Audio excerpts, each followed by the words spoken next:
नाम के द्वारा मोक्ष प्राप्ति का साधन। कथा इस प्रकार है, सुने कि हे राजन, प्राचीन काल में कन्नौज नगर में एक अजामिल नाम का ब्राह्मण रहता था।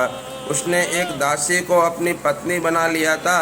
उस दासी के संसर्ग में वह दूषित होकर भ्रष्टाचारी हो गया। उसके 10 पुत्र थे।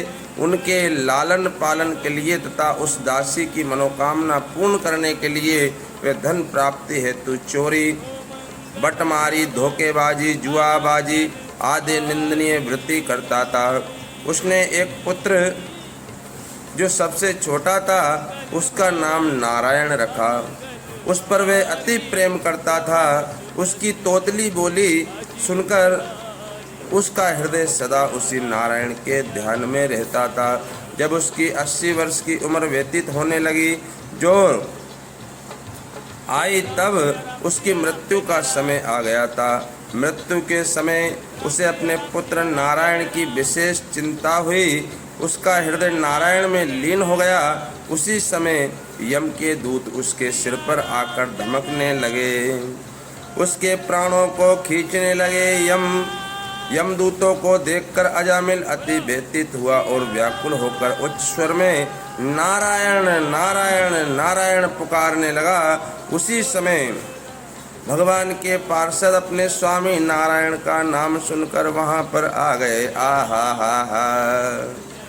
उस समय यम के दूत उसके प्राणों को खींच ही रहे थे। उसी समय भगवान के पार्षदों ने आकर रोक दिया। तब धर्मराज के दूतों ने कहा, अरे तुम 4 भुजा वाले श्रेष्ठ पुरुष कौन हो? तुम सिरों पर मुकुट, शरीर पर पीताम्बर तथा कंठ में बनमाला धारण किए हुए हो। तुम लोग धर्मराज की आज्ञा का क्यों उल्लंघन करते हो?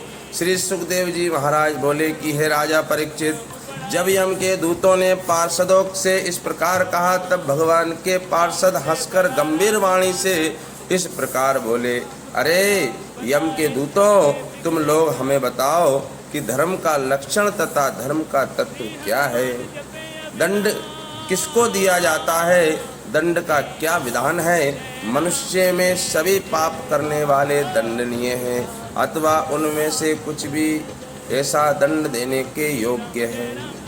यमदूतों ने कहा, हे श्रेष्ठ देवताओं, वेदों ने जिस कर्मों को उत्तम कहा है वही धर्म है तथा जिनका निषेध किया है वे अधर्म है। वेद स्वयं भगवान ने बनाए हैं, उन्हीं के अनुसार कर्म करना चाहिए। आहा हा हा। मनुष्य सतोगुण, रजोगुण और तमोगुण के अनुसार पुण्य पाप तथा मिश्रित कर्म करता है। उसके इन कर्मों के साक्षी सूर्य, अग्नि और वायु, आकाश, चंद्रमा, संध्या, दिन रात, दिशाएं, जल, पृथ्वी, काल तथा धर्म है। धर्म क्या है? साक्षी सूर्य, अग्नि, वायु, आकाश, चंद्रमा, संध्या, दिन रात, दिशाएं, जल, पृथ्वी, काल तथा धर्म है। ये ही सबके साक्षी है। इन्हीं के द्वारा मनुष्य दंड पाता है। हे देवताओं, जीव का केवल स्थूल शरीर ही नहीं, इसके भीतर एक दूसरा लिंग शरीर भी है। जब जीव स्थूल शरीर से निकलता है तब उस लिंग शरीर को लेकर जाता है। इस लिंग शरीर में 5 कर्मेंद्रियां हैं और जिनके जीव लेना देना, चलना फिरना आदि कर्म करता है। 5 ज्ञानेंद्रियां हैं जिससे जीव रूप, रस आदि विषयों का ज्ञान करता है। जय हो। एक मन तथा 5 तन्मात्राएं, इस प्रकार 16 तत्व 17वां स्वयं जीवात्मा को लेकर बाहर जाता है। ये लिंग शरीर ही जन्म मृत्यु के चक्कर में बार बार दुख सुख शोक हर्ष प्राप्त करता है। ये अज्ञान वश जब तक काम क्रोध लोभ मोह मद मत्सर इन 6 शत्रुओं को नहीं जीत लेता, तब तक रेशम के कीड़े की भांति अपने कर्म के जाल में फंसता ही जाता है। आहा हा। रेशम का कीड़ा अर्थात जो रेस चलता जाता है पीछे से कुछ ऐसी चीज दुर्गंध छोड़ता है जिसमें जाल बन जाता मकड़ी की तरह, और वह उसी में फंसकर मर जाता है। वे बिना कर्म किए एक क्षण भी नहीं रहता है। ये आत्मा एक क्षण भी बिना कर्म किए नहीं रहती है। अपने पूर्व जन्मों के अनुसार स्थूल सूक्ष्म शरीर प्राप्त कर लेता है। हे सिद्ध पुरुषों, ये अजामिल बड़ा पापी, हत्यारा तथा दुराचारी है। कौन कह रहे हैं? यम के दूत भगवान के पार्षदों से कह रहे हैं। पहले ये बड़ा सदाचारी, जितेंद्रिय तथा मंत्रवेता तथा श्रेष्ठ पुरुष था, किंतु एक उल्टा वेश्य के संपर्क में आने से इसके वे सब कर्म क्षीण हो गए। ये दिन अपने घर लौट रहा था। यह है अजामिल। कौन? अजामिल एक दिन अपने घर लौट रहा था। उस समय एक निर्लज्ज शूद्र को शराब पीकर अर्धनग्न वेश्या के साथ विहार करते देखा। तभी से उसकी प्रवृत्ति उस वेश्या की ओर आ गई और इसका संबंध उस वेश्या से हो गया। इसने अपनी विवाहिता पत्नी को त्याग दिया। इतना दुष्ट था, खुद के विवाह हुई पत्नी को इसने त्याग दिया और उसी वेश्या के यहाँ ये रहने लगा। अब ये यमराज के यहाँ जाकर अपने दंडों का भोग भोगेगा। यम के दूत इस बात को कह रहे हैं। भगवान विष्णु के पार्षदों द्वारा भागवत धर्म का वर्णन करना तथा अजामिल का परम धाम जाना। देखो, दुष्ट अजामिल भी भगवान के धाम को गया। श्री सुखदेव जी महाराज बोले कि हे राजन, यम के दूतों का ऐसा भाषण सुनकर पार्षदों ने कहा है, यमदूतों, ये बड़े दुख की बात है कि तुम लोग अजामिल जैसे धर्मात्मा को इस प्रकार खींच रहे हो। देखो, अजामिल को भी भगवान के पार्षदों ने धर्मात्मा कहा। वो कौन सा कर्म है? ध्यान से सुनो। यदि प्रजा के रक्षक, समदर्शी, परोपकारी प्रजा के प्रति दुर्व्यवहार करे तो प्रजा किसका सहारा लेगी? तुम लोग नहीं जानते हैं कि इस अजामिल ने चाहे करोड़ों पाप किए हो, करोड़ों, किंतु इसने मृत्यु के समय चाहे किसी की भाव से भगवान के नाम का उच्चारण किया हो, इसने बारंबार नारायण नारायण नारायण संकीर्तन किया। उसके पुत्र का नाम नारायण था। उसने कईयों बार अपने पुत्र को पुकारा तो वो कीर्तन हो गया, नारायण नारायण नारायण। अब वह कल्याण का पात्र बन गया है। इसमें कोटि कोटि जन्मों के पापों का प्रायश्चित कर लिया है। चाहे ये जितना ही पापी क्यों ना हो, चाहे ब्रह्मघाती, पर स्त्रीगामी, गाय मारने वाला क्यों ना हो, किंतु जब इसने भगवान नाम का उच्चारण किया है तो ये भगवान का परम भक्त हो गया है। जय हो भगवान दयालु की, भक्त वत्सल भगवान की जय। बड़े बड़े ब्रह्म ऋषियों ने पापों के अनेक को प्रायश्चित, कृच, चंद्रायण व्रत आदि का वर्णन किया है, किंतु जैसी सिद्धि भगवान नाम से होती है वैसी अन्य किसी प्रकार में नहीं हो सकती है। हे यमदूतों, तुम अजामिल को नहीं ले जा सकते हो। इसने अंत समय में भगवान का नाम उच्चारण करके सारे पापों का प्रायश्चित कर लिया है। आहा हा, जय हो भगवान की। जो मनुष्य गिरते पड़ते, उठते बैठते, खाते पीते और चोट लगते, हंसते परिहास में भी हरि हरि का उच्चारण करता है तो वह यम के संपूर्ण याचनाओं से मुक्त हो जाता है। जय हो भगवान। महर्षियों ने बड़े पापों के लिए बड़े प्रायश्चित तथा छोटे पापों के लिए छोटे प्रायश्चित्यों का विधान बताया है।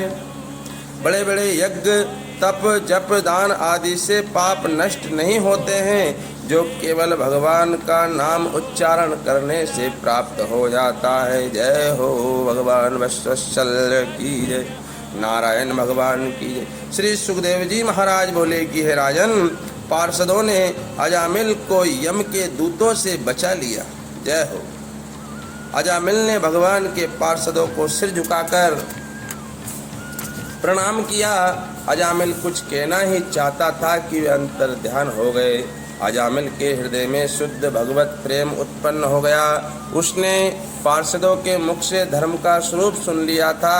वह अपने मन में पछताने लगा कि मैंने एक दासी के संसर्ग से अपने ब्राह्मण तत्व को खो दिया। मैंने अनेकों पाप तथा हत्याएं की है। मैं अवश्य ही नरक में जाने योग्य हूँ।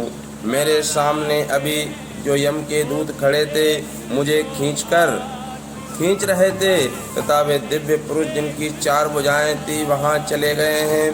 मैंने आज देवताओं के दर्शन कर लिए हैं। मैंने नारायण का नाम उच्चारण किया, देवताओं के दर्शन कर लिए, अर्थात भगवान के पार्षदों के दर्शन कर लिए। भगवान के पार्षद भी स्वयं ठाकुर जी के समान ही लगते हैं। इसी कारण मुझे इन देवताओं के दर्शन हुए हैं। अब मैं अवश्य ही उत्तम कर्म करूँगा, दीन दुखियों का उपकार करूँगा, सबके साथ मित्र व्यवहार करूँगा। अब मैं सांसारिक विषयों में नहीं रहूँगा। मैं मेरेपन के अभिमान को त्याग कर ईश्वर में लीन हो जाऊँगा। हमारा अभिमान क्या है? मैं, मेरा, ये मेरा है, ये मैं हूँ, अभिमान।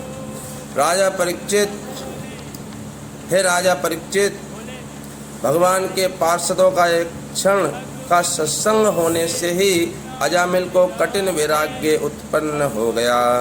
वह वहाँ से हरिद्वार चला गया। वहाँ पर एक मंदिर में आसन लगाकर योग साधना के द्वारा मन बुद्धि को जीतकर अपने आदि चिंतन में लगा दिया। अपना संपूर्ण जीवन चिंतन में लगा दिया, भगवान के चिंतन में। अजामिल ने फिर उन्हीं 4 पार्षदों को अपने सन्मुख खड़ा देखा और उसने उनको नमस्कार किया तथा गंगा तट पर अपना शरीर छोड़ दिया। जय हो अजामिल की।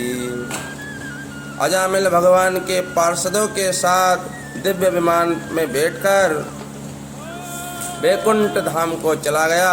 हे राजन, बुरे संग से अजामिल नरक में जाने वाला था, किंतु पार्षदों के सत्संग से वही अजामिल वैकुंठ धाम को चला गया। जय हो भगवान वैकुंठ निवासी विष्णु भगवान की जय। ये गोपनीय इतिहास समस्त पापों को नाश करने वाला है। आप लोग भी सुने। जो इसका श्रवण करता है वे कभी नरक में नहीं जाता है। आहा, हम तो वैकुंठ में रहेंगे। हे परीक्षित, केवल एक बार भगवान नाम के उच्चारण से अजामिल जैसे पापी तर गए हैं जो नित्य श्रद्धा पूर्वक भगवान का कीर्तन करते हैं, उनका तो कहना ही क्या है। जय हो भगवान के भक्तों की, भक्त वत्सल भगवान की जय हो। राजा परीक्षित ने कहा है भगवान, जब यम के दूत अजामिल को छोड़कर चले गए तब यमराज ने क्या किया, ये मुझे सुनाइए। श्री सुखदेव जी महाराज बोले कि हे राजन, भगवान के पार्षदों ने जिन यमराज के दूतों को भगा दिया, तब उन दूतों ने यमराज से इस प्रकार निवेदन किया कि हे दंडपाणी, संसार में प्राणी 3 प्रकार के कर्म करते हैं। एक पाप कर्म, दूसरा पुण्य कर्म, तीसरा पाप पुण्य दोनों मिश्रित। आप हमें कृपा करके बताइए कि जीवों को कर्मों के फल देने वाले कितने शासक हैं? यदि बहुत से दंड देने वाले हैं तो ये बताइए कि कौन सुख का अधिकारी है और कौन दुख का अधिकारी है। इस अवस्था में अन्याय होना कठिन है।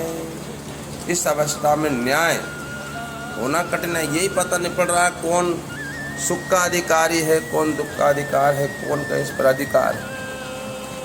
किसी पापी को पुण्य फल मिलता है और किसी पुण्यात्माओं को पाप फल मिल जाता। हम कहते हैं अरे बहुत तो इतना आता, लेकिन देखो उस 11 मिली। तो ये कुछ कर्म ऐसे हो जाते हैं कि हमें एकादशी प्राप्त होती है, मोक्ष का साधन प्राप्त होता है। हम तो आप ही को सबका शासक मानते थे।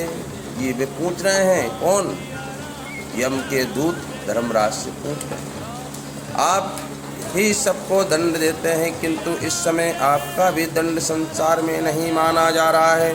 आज 4 भुजा वाले 4 सिद्ध पुरुषों ने एक महापापी अजामिल नाम के प्राणी को हमसे छुड़ा लिया। आज 4 भुजा वाले 4 सिद्ध पुरुषों ने एक पापी अजामिल नाम के प्राणी को हमसे छुड़ा लिया है। उसके मुख से एक बार नारायण शब्द निकल गया था। तत्काल वे सिद्ध पुरुष आए और डरो मत, डरो मत, डरो मत ऐसा कहने लगे। श्री सुखदेव जी महाराज बोले कि हे राजन, अपने दूतों के ऐसे वचन सुनकर उन्हें भगवान के चरणों का स्मरण हो गया।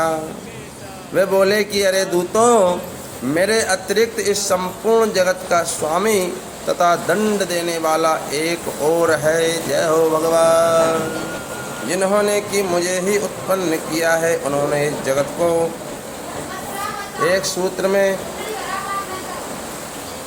पिरो रखा है। उन्होंने मुझे इंद्र, इंद्रवती, वरुण, अग्नि, शंकर, चंद्रमा, वायु, सूर्य, ब्रह्मा, वारा आदि ते विश्वदेवो आठो वसो 49 मरुदगण, सिद्धि, साध्यो, 11 रुद्र, भृगु आदि प्रजापति तथा बड़े बड़े देवताओं को प्रसन्न किया है। उन्होंने ही संपूर्ण प्राणियों को बनाया है।